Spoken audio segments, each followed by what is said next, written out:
আমাকে তো আমার শাশুড়ি বলেছিল ভাত রান্না করতে। আমি কি করে ভাত রান্না করব মা? আমি ভাত রান্না করতে যাচ্ছি। হ্যাঁ হ্যাঁ হ্যাঁ, তুই তাড়াতাড়ি যা, ভাত রান্না কর, আমাদের বাড়িতে মেহমান আসবে। আমাকে তো ভাত রান্না করতে বলেছিল, কিন্তু আমি তো ভাত রান্না করছি, সবজি রান্না করব।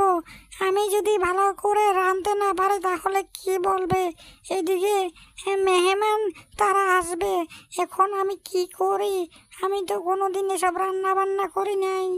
এখন যদি আজকে যদি রান্না করতে কোনো ভুলভ্রান্তি হয় তাহলে তো আমার শাশুড়ি যে জঞ্জাল, আমাকে তো মেরে ফেলবে। এখন আমি কী যে করি? না, আমি কোনো রকমে আমি রান্না করি। রান্না করা হয়ে গেলে এদেরকে ভাত দিয়ে দিব। কখনই মেহমান তো চলে এসেছে। নাও নাও, ভাত খেয়ে নাও, আমি তোমাদেরকে ভাত দিয়ে দিয়েছি।